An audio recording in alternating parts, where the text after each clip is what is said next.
DPR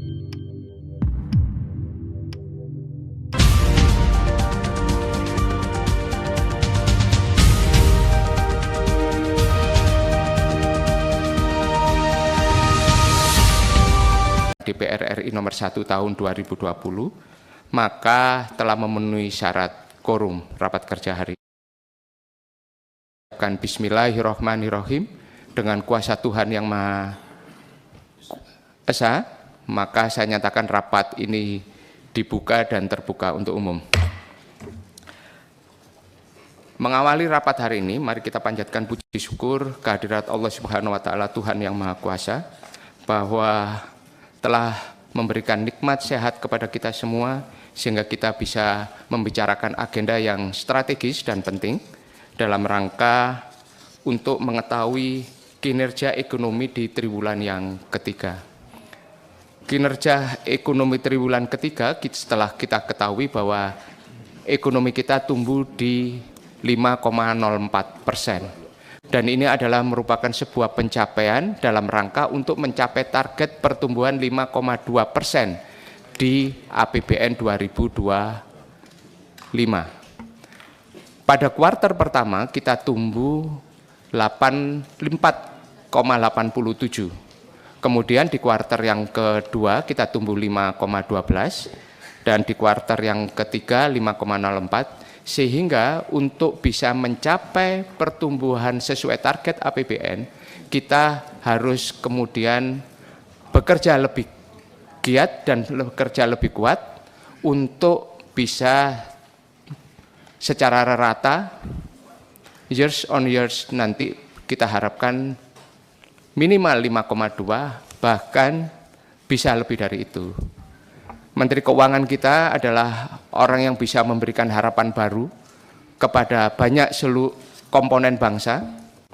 Rakyat sudah banyak berharap dan tentunya harapan ini harus diwujudkan dalam sebuah kerja-kerja yang terukur, terorganisasi dalam sebuah orkestrasi kebijakan ekonomi yang memberikan dampak kepada kesejahteraan rakyat.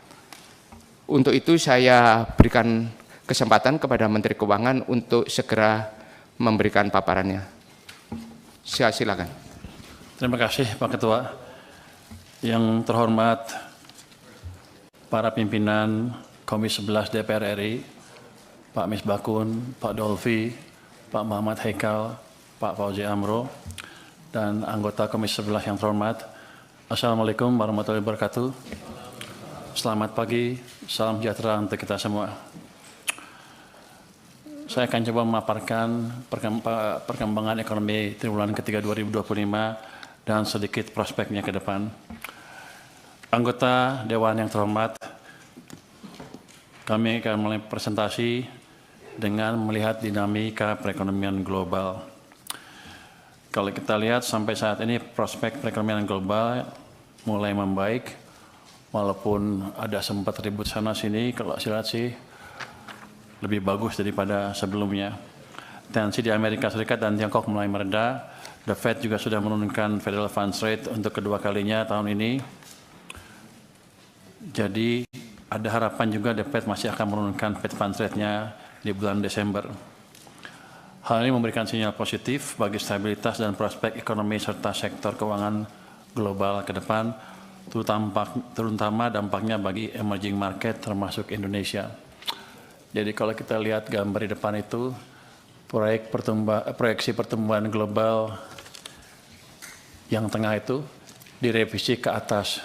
Kalau kita lihat OECD tahun 2025 tumbuhnya 3,2%, mengalami koreksi 0,3% daripada sebelumnya. Yang IMF tahun 2025 diprediksi dunia tumbuh 3,2%, ini dikoreksi ke atas lagi 0,2% dari sebelumnya. Jadi kelihatannya ini sudah balik ke prediksi awal IMF di awal tahun sebelum ada trade war, bahwa global akan tumbuh dengan pertumbuhan 3,2%. Ketika trade war terjadi, IMF langsung menurunkan ke 2,8 yang diikuti oleh pesimisme di perekonomian dunia termasuk Indonesia. Tapi ternyata kelihatannya dampak perang dagang itu sudah mulai diperkirakan tidak sebesar yang sebelumnya, sehingga mereka merevisi lagi ke atas ke 3,2 sesuai dengan prediksi semula. Level pertumbuhan ekonomi Tiongkok masih lambat di triwulan ketiga akibat perang tarif dengan AS, walaupun bukan itu utamanya ya. Memasuki triwulan keempat, tensi kedua negara mulai mereda. Diharapkan ekonomi Tiongkok ke depan semakin pulih dan mendukung kinerja perekonomian Indonesia. Kinerja ekonomi Indonesia dan sebagian negara Asia Tenggara tetap resilient pada triwulan ketiga tahun 2025. Dengan berbagai perkembangan positif di global, ekonomi diharapkan semakin membaik ke depannya. Kalau kita lihat harga komoditas, masih bergerak fluktuatif. Batu bara, minyak, dan nikel, dan melemahnya harga nikel secara year on year. Ini mempengaruhi kondisi pendapatan kita. Secara month on month, batu bara menguat menjadi sekitar $109,5 per ton, seiring tingginya permintaan negara importir utama. Minyak Brent naik tipis secara month on month, namun masih melemah secara year on year. Saat ini harga minyak berada di sekitar $63,6 per barel akibat risiko geopolitik dan surplus produksi OPEC+.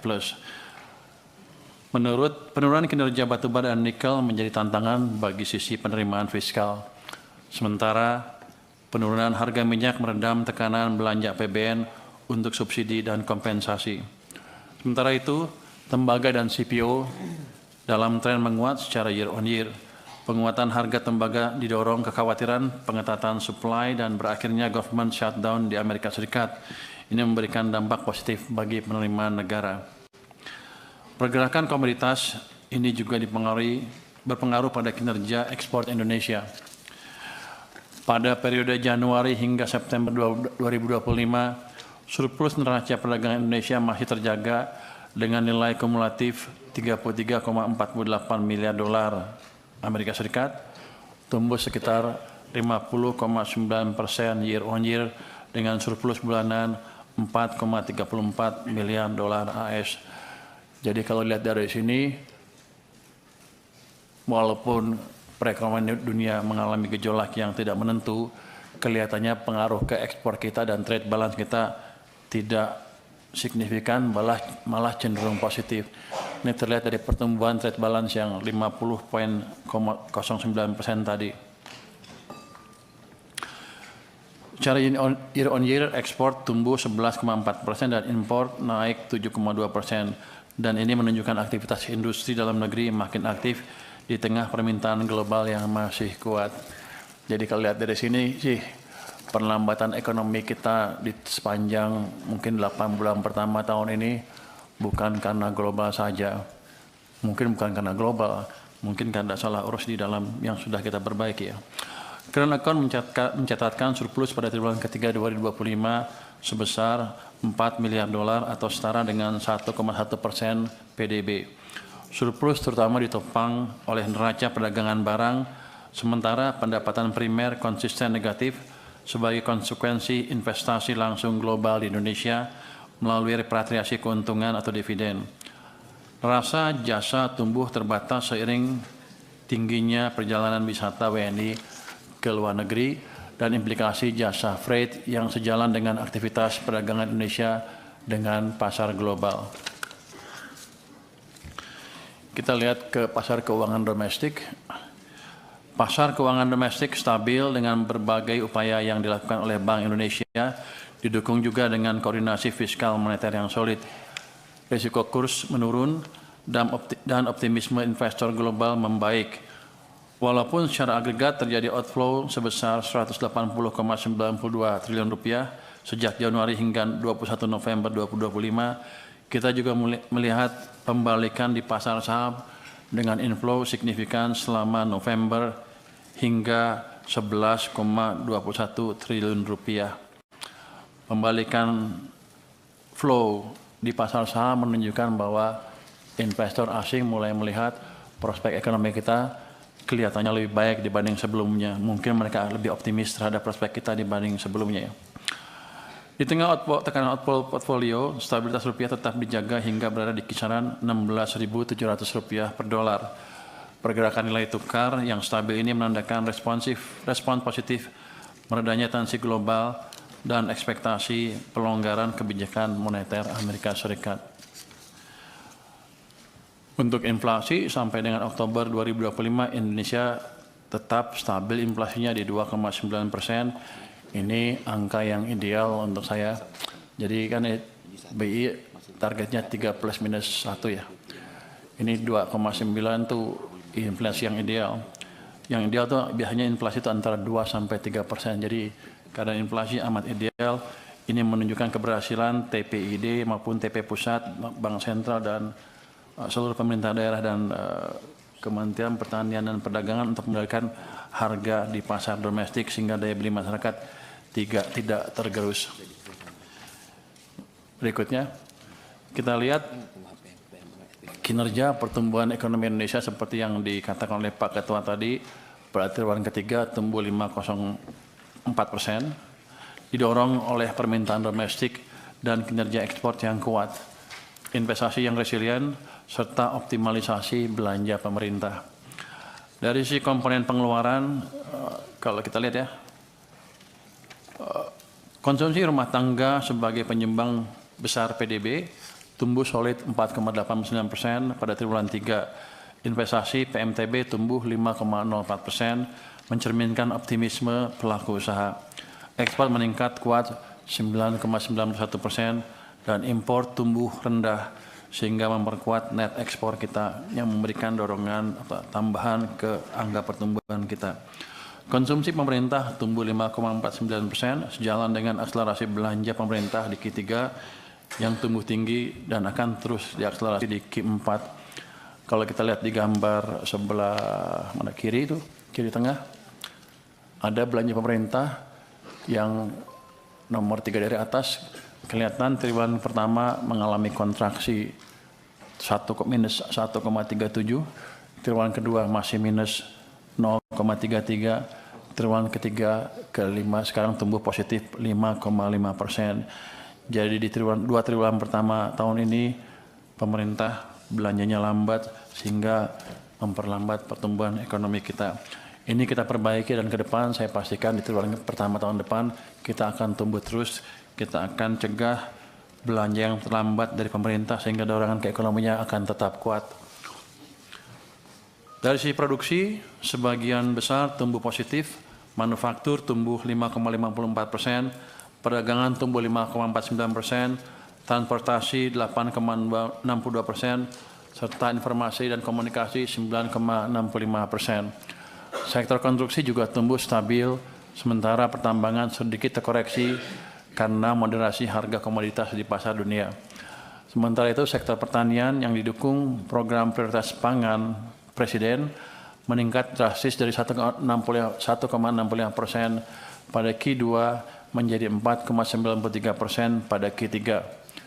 Hal ini dilakukan guna meningkatkan kesejahteraan petani, mendukung pengentasan kemiskinan, dan mencapai tujuan ketahanan pangan. Secara keseluruhan, konsumsi yang kuat, investasi yang terjaga, dan ekspor yang meningkat menjadi pendorong utama pertumbuhan ekonomi Indonesia. Upaya pemerintah terus mendorong kontribusi industri bernilai tambah juga terlihat pada realisasi pertumbuhan sejumlah wilayah. Sulawesi tumbuh 5,8% next dan Jawa 5,2% dengan mengandalkan terutama dari industri pengolahan. Sumatera tumbuh 4,9% dan Kalimantan 4,7% disumbang oleh sektor pertanian dan perdagangan. Bali dan Nusa Tenggara tumbuh 4,7% dengan industri pariwisatanya. Kita lihat gimana kondisi masyarakat kita sekarang.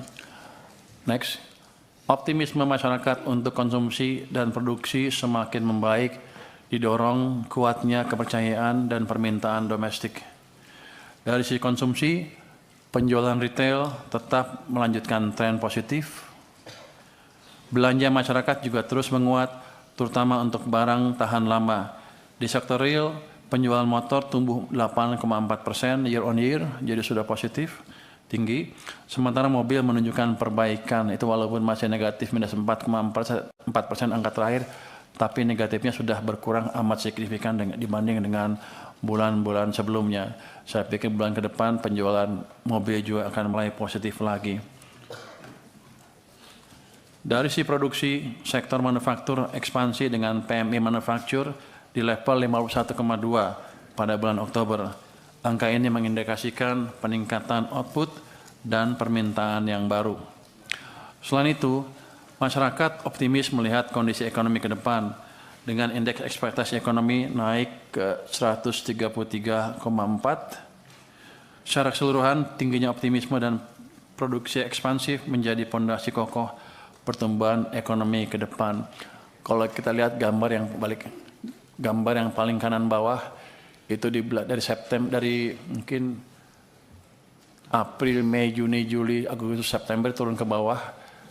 Untuk indeks kepercayaan konsumen saat ini maupun ekspektasinya.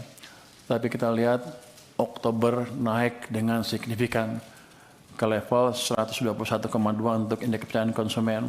Artinya kita berhasil membalik optimisme masyarakat terhadap perekonomian kita. Jadi kebijakan yang kita kerjakan juga dengan dukungan DPR. Waktu saya minta Pak Misbakun untuk mendukung saya menyalurkan uang 200 triliun itu, beliau bilang jalankan juga, jadi saya aman. Kita jalankan dan dampaknya seperti itu. Kalau kita lihat ya, halaman berikutnya. Next. Ini yang hijau adalah laju pertumbuhan uang, yang sebelah kiri, sebelumnya. Yang gambar kiri itu laju pertumbuhan uang. Sebelum kita injek uang ke sistem di bulan Agustus, itu hampir nol pertumbuhannya. Bahkan sebelum-sebelumnya hampir nol. Dampak dari penginjeksian uang yang 200 itu, saya nggak bisa tunjuk di sini. Saya nggak bisa tunjuk, nggak bisa tunjuk ya. Tunjuknya ke sana ya. Oh nggak kelihatannya. Ini ya Pak Ketua, ini sebelum kita injek uang sistem, di ekonomi itu kering sekali. Jadi ekonominya melambat. Boleh kita bilang ekonomi sepanjang ini diperlambat habis-habisan. Tapi dengan setelah saya lapor Pak Presiden, dengan dukungan anggota DPR, waktu itu di belakang saya ngomong sama Pak Misbakun sama teman-teman, saya boleh injek uang 200 triliun, bukan injek, pindahkan uang 200 triliun ke sistem. Ini yang hijau naik ke atas. Itu tumbuhnya itu 13% lebih. Cuman di bulan Oktober turun sedikit lagi ke 7,8. Jadi agak kurang minyaknya. Jadi saya sudah dorong lagi ke sistem tambah 76 triliun. Jadi ini harusnya naik lagi ke atas. Jadi ini yang meminyaki ekonomi yang sebelumnya melambat. Tentunya kalau nggak ada dukungan DPR kan pasti saya nggak bisa menjalankan itu juga. Jadi teman-teman mungkin nggak tahu, saya sudah diskusi terus dengan Pak Ketua untuk mengizinkan saya memindahkan uang itu. Dan itu tidak merubah APBN. Jadi saya belum ekspansi fiskal sama sekali. Itu hanya memindahkan uang saya dari perbankan dari BI ke perbankan, yang akibatnya ketika uangnya seperti ini di sistem, itu masyarakat bisa memanfaatkan itu untuk ekspansi bisnis. Dampak yang pertama adalah tentunya bunga turun, suku bunga deposito turun. Yang lain-lain juga turun, suku bunga pinjaman juga turun. Ini yang menstimulus ekonomi. Jadi ke depan akan kita pastikan terus agar APBN yang kita jalankan tidak ikut mencekik perekonomian kita dengan terus memperhatikan keadaan uang di sistem perekonomian. Dan saya berharap Komisi 11 terus mendukung langkah saya dalam hal ini, karena ini nggak ada ekspansi fiskalnya tetap sama, tapi kita manage dengan lebih bagus sehingga ekonominya bisa terus tumbuh.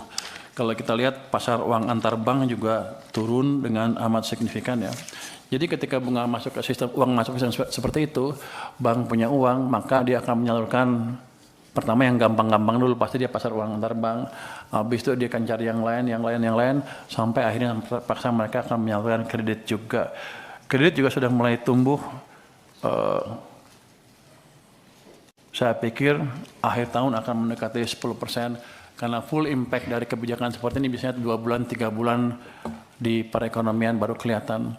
Jadi saya expect ekonomi kita akan tumbuh lebih bagus di triwulan keempat tahun ini. Kalau sebelumnya 5,02 ya, triwulan ketiga, kita expect di triwulan keempat dengan hitungan ini, dengan stimulus ini, dengan stimulus yang lain-lain, BLTS dan lain-lain, kita expect ekonomi kita di triwulan keempat bisa tumbuh 5,6 sampai 5,7%. Kalau itu terjadi, maka pertama, momentum pertumbuhan ekonomi kita sudah berbalik dari melambat ke arah percepatan. Yang kedua, full year ekonomi kita bisa tumbuh sebesar 5,2%. Untuk investor, pasar modal maupun pasar real maupun FDI, arah ekonomi akan menentukan sekali kepada keputusan mereka untuk merealisasikan rencana investasinya. Kalau Anda lihat di pasar saham kan sudah naik cukup signifikan. Mungkin sebagian orang bilang itu ya orang yang punya duit aja yang main di sana. Tapi untuk sebagian besar investor jangka panjang, itu memberi sinyal bahwa ada sesuatu perbaikan yang positif di sini. Itu sebagai flag pertama bahwa ada perbaikan yang positif di sini. Selama kita bisa menjalankan kebijakan yang terus berkesinambungan, saya pikir ekonomi kita akan semakin bagus, pasar saham akan semakin kuat, dan pelan-pelan investor jangka panjang juga akan masuk. Saya ingin tambahkan sedikit. Satu slide yang di luar ini survei yang dilakukan oleh satu lembaga, itu ada lembaganya tapi ini yang saya bilang indeks keyakinan konsumen terhadap pemerintah. Ini sebetulnya kepercayaan masyarakat terhadap pemerintah, presiden, in a way juga menggambarkan kepada sistem politik kita.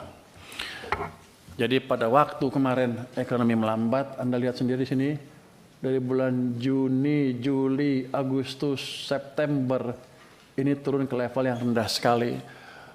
Itu menggambarkan ketidakpuasan masyarakat ke kita semua, bukan ke saya, bukan kami aja, tapi ke semuanya. Sehingga gampang sekali mereka turun ke jalan. Jadi kalau kita tidak balik ekonominya, kita dalam keadaan yang bahaya, bukan DPR saja, pemerintah juga utamanya. Jadi langkah kita membalik dengan 200 triliun tambah 70 tadi, ini sudah berhasil men-trigger optimisme dan men-trigger sedikit ekonomi kita. Sehingga ketika mereka disurvei lagi, di bulan Oktober sudah naik ke level yang tinggi, di bulan November di level yang ini 118. Ini boleh bilang di level yang tertinggi sepanjang sejarah ini.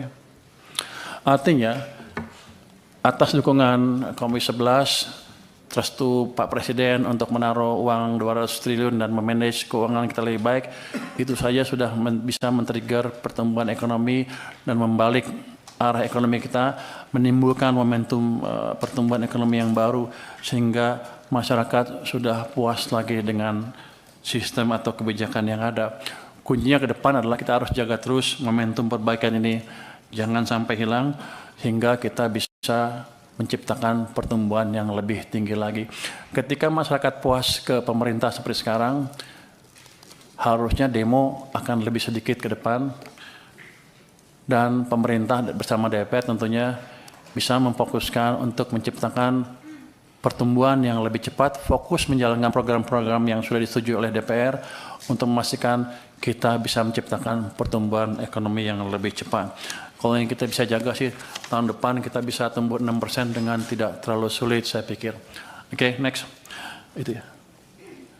Ini untuk update kinerja ekonomi triwulan ketiga tahun 2025, Pak. Tadi berhubung Pak Ketua mengatakan ini adalah untuk update ekonomi, apakah kami harus masuk ke APBN-nya? Mohon petunjuk. Silakan, Pak. Saya lanjutkan. Next. Jadi indikator makro berkembang ke arah yang positif di tengah ketidakpastian global, apalagi domestiknya sudah ada perbaikan yang amat signifikan. Pertumbuhan ekonomi triwulan kuartal ketiga tahun 2025 tumbuh 5,04%, masih kuat untuk mempertahankan momentum pertumbuhan untuk mencapai target APBN 5,2%, seperti yang setelah saya katakan tadi. Sementara itu, inflasi hingga Oktober tercatat 2,86%, berada dalam kisaran yang ditetapkan oleh PBN 2,5% plus minus 1. Di sektor keuangan, nilai tukar rupiah bergerak stabil di 16.704 per dolar, terkendali sejalan menurunnya tensi perdagangan global dan ekspektasi pengetatan moneter Amerika Serikat. Nggak harusnya Amerika sebentar akan longgar lagi. Kondisi ini memberikan ruang bagi Bank Indonesia untuk menyusun strategi moneter yang selaras dengan target pemerintah untuk pertumbuhan ekonomi. Orang selalu bertanya, kenapa bursanya kuat, ekonominya stabil, kok rupiah melemah. FDI itu perlu waktu untuk masuk ke sini, tapi selama kita bisa meyakinkan bahwa pertumbuhan ekonomi kita semakin cepat ke depan, harusnya investor asing jangka panjang maupun pelaku bisnis dalam negeri akan melakukan ekspansi bisnisnya. Dalam keadaan seperti itu harusnya sih rupiah akan cenderung menguat. Sementara itu yield SBN 10 tahun konsisten menurun, berada di 6,11% sampai dengan 14 November 2025. Penurunan yield di tengah outflow asing menunjukkan dukungan demand dari investor domestik yang kuat. Ini sebenarnya bagus sekali, karena nanti kalau domestik yang menguasai sini, seperti di Jepang kan 95% domestic investor untuk obligasinya, yield kita tidak akan gampang digoncang oleh pergerakan investor asing. Jadi stabilitas ekonomi kita harusnya akan lebih baik. Penurunan ini mencerminkan level yield SBN yang masih menarik bagi investor dan sekaligus menciptakan cost of fund lebih rendah bagi APBN. 6,11 ini salah satu level yang terendah sepanjang sejarah ya Pak Minto ya. Untuk sektor migas, harga minyak mentah tercatat $69 per barel, jauh di bawah asumsi APBN. Ini berdampak positif terhadap belanja pemerintah. Dinamika harga ini dipengaruhi oleh faktor geopolitik dan respon kebijakan OPEC+. Terakhir, lifting minyak dan lifting gas masing-masing terrealisasi 580,3 ribu barel per hari dan 974 ribu barel setara minyak per hari untuk gas. Pemerintah terus mengoptimalkan lifting migas melalui peningkatan investasi dan pengembangan teknologi untuk mencapai target.